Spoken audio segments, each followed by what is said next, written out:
Black Delivery Girl solves the problem that 20 engineers failed to solve. If you're so smart, solve it now. They were in shock. If you're as smart as you think you are, then fix it now, yelled Michael Harrison, TechCorp's chief technology officer, pointing to the red screens flashing throughout the control center. The system had crashed completely 3 hours ago, paralyzing operations for dozens of client companies. Keisha Williams, only 24 years old, was there just to deliver the lunch Michael had ordered through the app. Her thermal backpack was still slung over her shoulder when she dared to comment on the error code she saw on the main screen. A comment that made all the engineers stop working and look at her as if she had spoken in an alien language. "Sorry, but that error is caused by a cache memory conflict," she said simply as she placed the order on the table. "You tried to reboot the primary server without clearing the pending transaction buffer." The silence that followed was deafening. 20 engineers from top universities, some with six-figure salaries, were confronted by a black food delivery girl who had identified in seconds what they had been unable to solve in hours. "Very funny," Michael laughed sarcastically, his voice dripping with condescension. "I bet you didn't even finish high school. How about you go back to your deliveries and leave the real work to those who understand it?" The other engineers chuckled, some shaking their heads in disdain. David Park, the senior engineer, crossed his arms and said, "Girl, this isn't like fixing a broken microwave. This is an infrastructure system that moves millions of dollars." Keisha stood motionless, her brown eyes maintaining a calmness that contrasted sharply with the chaos around her. There was something in that look, an almost dangerous serenity that suggested she knew something they didn't. "All right," she replied in a soft voice, adjusting the strap of her backpack. "But when you find out that I'm right and the system is back up and running in exactly 2 minutes after you follow my suggestion, remember this moment." Michael let out a loud, exaggerated laugh. 2 minutes? Honey, that system has been down for 3 hours. We have a team of 20 experts trying to fix it. You really think a food delivery girl is going to teach us something?" Keisha smiled slightly, a smile that didn't reach her eyes but carried a weight that made some of those present feel inexplicably uncomfortable. It was as if she was keeping a secret too powerful to be revealed before the time was right. If this story of prejudice and underestimation touched your heart, don't forget to subscribe to the channel to find out how a simple lunch delivery would become the catalyst for a revolution that no one would ever forget. Michael Harrison couldn't get that moment out of his head. 3 days had passed since the black delivery woman had dared to correct him in front of his entire team, and worst of all, she was right. The system had returned to normal exactly 2 minutes after they followed her suggestion.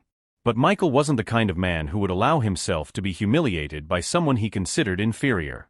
With a degree from MIT, 15 years of experience in technology, and a salary of $200,000 a year, he simply couldn't accept that a simple food delivery girl knew something he didn't. "I got her name," said David Park, entering Michael's office with a mischievous smile. "Keisha Williams, 24 years old. Works for 3 different delivery apps, lives on the east side of town. And here's the interesting part." David paused dramatically. "She dropped out of college in her 3rd year of a computer science degree." Michael raised his eyebrows, interested. "Dropped out? Why?" "Apparently, she couldn't pay her tuition. Low-income family, unable to afford her education. Typical case of someone who dreams too big and doesn't have the structure to support her dreams." What Michael didn't know was that Keisha had been forced to drop out of college not because of a lack of ability, but because of a family tragedy. Her mother had been diagnosed with cancer in her 3rd year of college, and Keisha had to choose between continuing her studies or working to pay for medical treatment. The choice was obvious. For 2 years, she worked 3 different jobs during the day and studied programming on her own during the early hours of the morning. Her desk was a cardboard box in the room she shared with her mother, and her computer lab was a used laptop she had bought with borrowed money. "You know what bothers me?" Michael continued, turning his chair to look out the 23rd floor window. "People like her think they can come into our world and talk to us as equals. She doesn't understand that there's a hierarchy, a natural order of things." David laughed, sharing the same mindset. "Exactly. I bet she memorized a few lines of code on the internet and now thinks she's an expert. Beginner's luck, nothing more." What they didn't know was that Keisha had developed, on her own at home, a route optimization system for delivery drivers that was more efficient than anything TechCorp had created. She had turned her need to survive into a learning opportunity, creating algorithms that maximized her earnings and minimized her work time. The following Thursday, Michael decided it was time to put the cocky delivery girl in her place. He called every delivery app in the city and used his influence as a corporate customer to make a special request. He wanted Keisha Williams banned from making deliveries to TechCorp. Allegations of inappropriate behavior and disrespect toward customers. He lied to the supervisors. As the chief technology officer of one of the largest companies in the city, I cannot allow disrespectful employees to continue providing services here. In less than 24 hours, Keisha received 3 notifications. Her account had been suspended on the 3 apps she used for work. No detailed explanation, no right to defend herself, no source of income. Sitting in her kitchen, staring at her mother's medical bills piled on the table, Keisha felt a mixture of anger and determination she hadn't experienced in a long time. Her hands trembled slightly as she reread the suspension messages, but it wasn't fear that caused the tremor. "Honey, what's wrong?" asked her mother, Helen, entering the kitchen with difficulty, still recovering from her latest chemotherapy session. "Nothing, Mom. Just a problem at work. I'll take care of it." Keisha hugged Helen gently, feeling the fragility of the body that had fought so hard to stay alive. "I'll fix everything." That night, Keisha turned on her old laptop and started doing something she hadn't done in a long time. She started coding. But this time, it wasn't to optimize delivery routes or solve simple logic problems. This time, she was building something much more ambitious. Every line of code she wrote was fueled by years of humiliation, of looks of contempt, of doors slammed in her face. Michael Harrison had just awakened something in her that he could never have imagined. The silent fury of someone who had been underestimated her entire life and had finally decided to prove her worth. For a moment, when she read the suspension messages, Keisha had hung her head and felt the familiar weight of injustice. But anyone who knew her true story would have known she was just gathering strength, like a storm that forms silently before unleashing its full power. Keisha spent the next 2 weeks living a double reality. During the day, she desperately searched for new jobs, cleaning, waitressing, anything that would pay her mother's medical bills. At night, she transformed into someone completely different, a determined programmer building something that would change everything. What Michael Harrison didn't know was that his attempt to destroy Keisha's life had created the perfect fuel for something much bigger. Every no she received in job interviews, every pitying look from employers, every unpaid bill became another line of code in the system she was developing. "Honey, you've hardly slept," Helen said, watching Keisha typing frantically at 3 in the morning. "What project is that?" "Something that will change our lives, Mom. Trust me." At TechCorp, Michael was celebrating his victory over the inconvenient delivery girl. During a meeting with his team, he couldn't resist telling the story as if it were a funny anecdote. "Remember that girl who dared to correct us last week?" Michael laughed, leaning on the conference table. "Well, let's just say she won't be bothering us anymore. I used my contacts to make sure she's blacklisted from every delivery app in the city." David Park roared with laughter. "Perfect. She needs to learn that there's a natural hierarchy. People like us don't take insults from people like her." What they didn't know was that Jennifer Chun, a senior Asian programmer on the team, was discreetly recording the conversation on her phone. Jennifer had been the only one to defend Keisha on that fateful day, but she had been quickly silenced by her colleagues. Now, hearing Michael openly admit to ruining an innocent person's life, she felt she had to act. That same night, Jennifer did something that could cost her her job. She tracked Keisha down through social media and sent her a private message. "Hi, Keisha. I'm Jennifer. I work at TechCorp. I was there the day you solved our system problem. I need to tell you some things about what Michael did to you. Can we talk?" When Keisha received the message, she initially hesitated. It could be a trap. But something in the sincerity of Jennifer's words made her agree to meet her at a discreet coffee shop in the city center. "He really did that?" Keisha asked incredulously after listening to the recording of the meeting where Michael admitted to sabotaging her career. "Worse. He's bragging about it," Jennifer replied, her eyes flashing with indignation. "Michael Harrison is a narcissist who can't stand being corrected by anyone, especially a black woman. He did it out of pure wounded ego." Jennifer slid a piece of paper across the table. "These are the contact details for all of TechCorp's major corporate clients. Companies that rely on our systems for critical operations. If someone could prove that Michael is making decisions based on personal bias rather than technical competence." Keisha took the paper with trembling hands. Why are you helping me? You don't even know me. Because I've been where you are, Jennifer sighed. 3 years ago, Michael tried to fire me after I corrected a mistake he made in an investor presentation. The only difference is that I had union protection and a lawyer. You didn't have that luck, but maybe we can create our own justice. That night, Keisha worked with renewed energy. Now she wasn't just building a system, she was building a trap. Her project had evolved into something much more ambitious, a security vulnerability analysis platform that could scan any corporate system and identify critical flaws in real time. But the real genius lay in what she had discovered during her sleepless nights of research. TechCorp had dozens of critical vulnerabilities in its own systems. Flaws that Michael and his team of 20 engineers had failed to detect, but which she had mapped out completely. Over the next week, Keisha began implementing the first phase of her plan. Using information Jennifer had provided, she created fake social media profiles and began connecting with CTOs and chief technology officers at TechCorp's top client companies. Her strategy was elegant in its simplicity. She offered free security audits to companies that relied on outsourced systems. Nothing illegal, nothing unethical, just a talented young woman offering her services to identify vulnerabilities that could put companies at risk. What these companies didn't know was that many of the vulnerabilities Keisha would find in their systems came directly from flaws in the products and services provided by TechCorp. How's the project going? Helen asked one evening, watching her daughter finally relax after 2 weeks of intense work. Better than I expected, Mom. Much better. Keisha smiled, but there was something different about that smile. It was no longer the expression of a desperate young woman trying to survive. It was the smile of someone who had found her true strength. At that same moment, across town, Michael Harrison received the first of many phone calls that would change his life forever. The CTO of Megacorp, one of TechCorp's largest clients, was on the line. Michael, we need to talk urgently. We've received an independent security report that shows critical flaws in all the systems you implemented for us. Flaws that you assured us didn't exist. Michael felt a chill run down his spine. There must be some mistake, Mr. Rodriguez. Our systems have passed every check. The report is from a security expert named Kay Williams. Do you know her? The phone almost slipped out of Michael's hand. Kay Williams. Keisha Williams.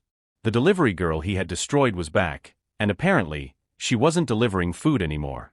Michael? Are you still there? Yes. I'll look into it right away. When Michael hung up the phone, his hands were shaking slightly. It wasn't fear that caused the tremor, not yet. It was the growing realization that maybe, just maybe, he had seriously underestimated someone he should have left alone. But what Michael didn't know yet was that this phone call was only the first in a carefully orchestrated series. Keisha wasn't just attacking a TechCorp client. She was preparing a systematic exposé that would reveal years of technical negligence, decisions based on prejudice, and incompetence masquerading as authority. While Michael struggled to understand how a simple delivery girl had gained access to such detailed information about vulnerabilities that his own team hadn't detected, Keisha was 3 steps ahead, implementing the second phase of a plan that would turn his public humiliation into a lesson Michael Harrison would never forget. For a moment, when he saw the name Kay Williams on his computer screen, Michael felt a twinge of something that could have been recognition, or perhaps even regret. But anyone who knew the true nature of justice knew that some mistakes are too big to be corrected with simple apologies, and that sometimes the only language people like Michael understand is one spoken through consequences impossible to ignore.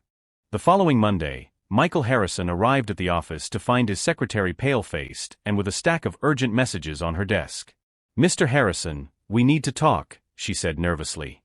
We've had 12 contract cancellations in the last 24 hours. All citing the same reason, critical security flaws identified by an independent audit. Michael felt the floor drop out from under him. 12 contracts represented nearly 60% of TechCorp's annual revenue. What audit? Who authorized this? No one authorized it, sir. A consultant offered free reviews to our customers and, well, they took him up on it. The phone rang. It was Richard Goldman, CEO of Dataflow Industries, one of the company's largest customers. Michael, I'm canceling our contract immediately. This Kay Williams found vulnerabilities that you assured us didn't exist. Even worse, I've discovered that you've known about these flaws for months and didn't tell us. Richard, there must be a misunderstanding. The misunderstanding was trusting you. This consultant showed us system logs dating back 6 months. You have exposed us to catastrophic risks and lied about it. Michael hung up, his hands shaking. K. Williams had access to TechCorp's internal logs. How was that possible? The answer came in the form of an email. Jennifer Chun had sent a message to the entire company with the subject line, "Transparency and Integrity, a Necessary Conversation." Dear colleagues, as an employee of this company for 5 years, I feel compelled to share some information that affects our professional integrity. The email went on to detail how Michael had used his position to sabotage Keisha's career out of pure prejudice, including recording the meeting where he bragged about destroying her life. Keisha Williams identified a critical problem in our systems in seconds. Our response was to humiliate her and then ruin her livelihood. Meanwhile, the same vulnerabilities she pointed out have cost us millions in security breaches over the past few months. Within 15 minutes, the email had spread throughout the company. Within 30 minutes, it was on social media. Within an hour, every tech website in the city was covering the story. Michael burst into Jennifer's office. "You're fired. How dare you defame me like that?" "Actually," said a calm voice from the doorway, "she's protected by employment laws against discrimination. And you're in serious trouble." It was Keisha, accompanied by a lawyer and 2 journalists. She was carrying a laptop and a folder full of documents. "Surprise," she said with a serene smile. "I'm here to do that security audit you insisted I wasn't capable of doing." Michael choked. You can't be here." "Security. Call security."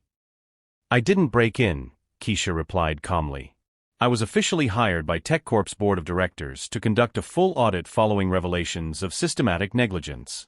Apparently, when 12 major clients cancel contracts on the same day, shareholders start asking uncomfortable questions."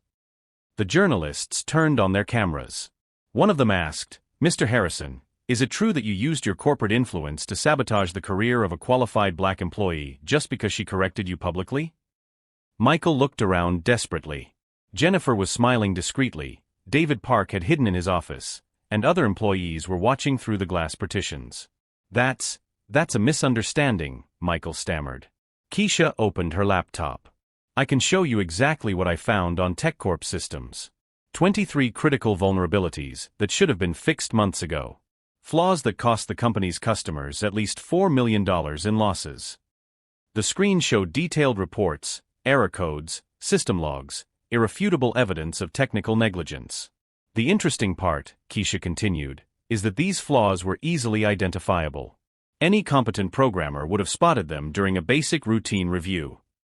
Michael felt the blood drain from his face. "Our systems passed all the checks." "Your checks were superficial and incompetent," Keisha said, her voice remaining perfectly calm. "You prioritized speed of implementation over actual security. Exactly the kind of decision someone would make if they were more concerned with protecting their ego than doing their job properly." Keisha's lawyer spoke up, "Mr. Harrison, my client is considering lawsuits for defamation, intentional interference with contractual relations, and racial discrimination. The evidence is substantial. And the customers affected by the technical negligence," added the second journalist, "are organizing a class action lawsuit against TechCorp. Estimated losses already exceed $8 million. Michael slumped in his chair.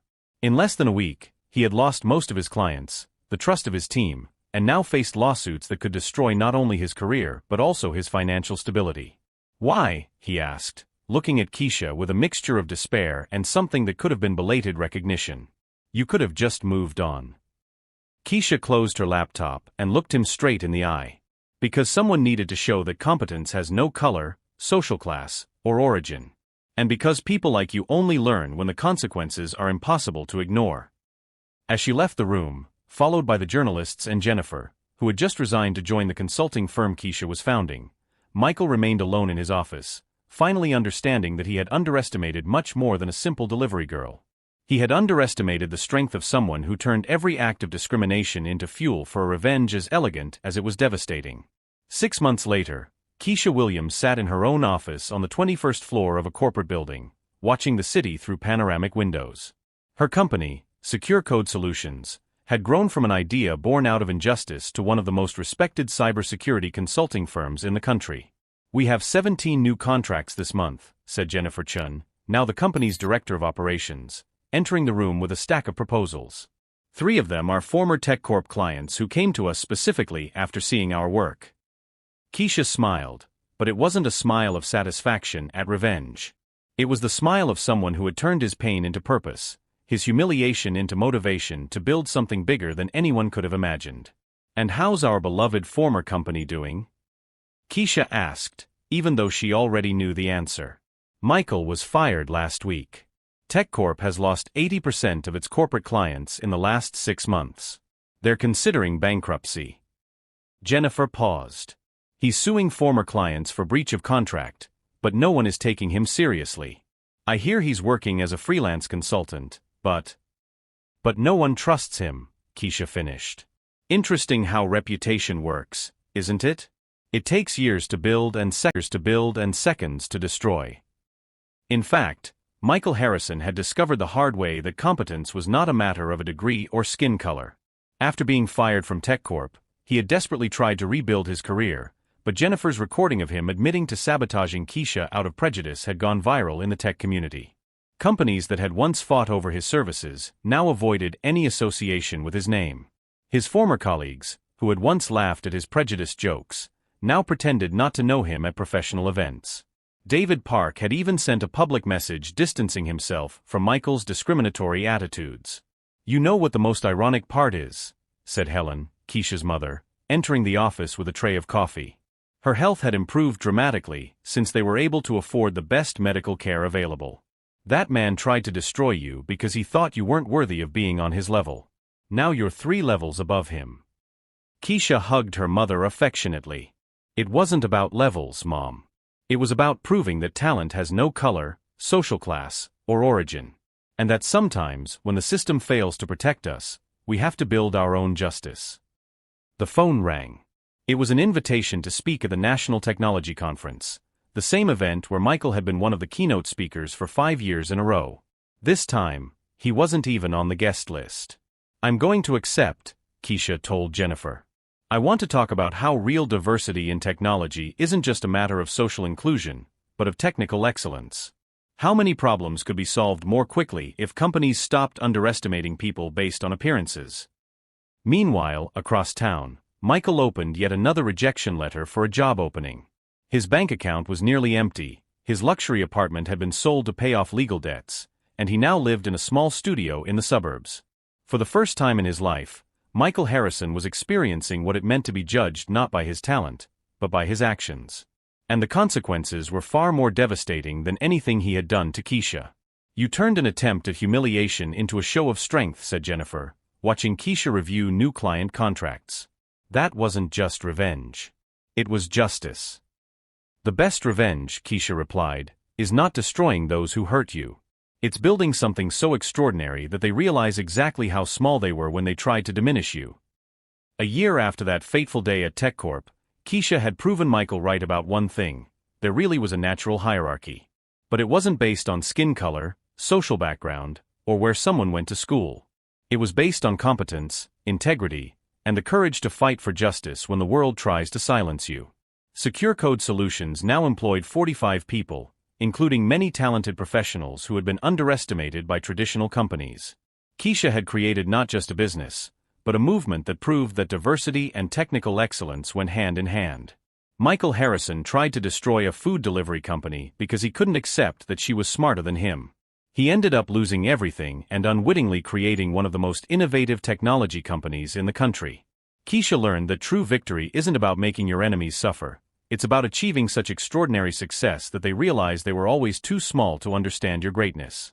If this story of overcoming adversity and justice has inspired you, don't forget to subscribe to the channel for more stories that prove that competence has no color and that sometimes the universe uses our greatest challenges to lead us to our greatest destiny.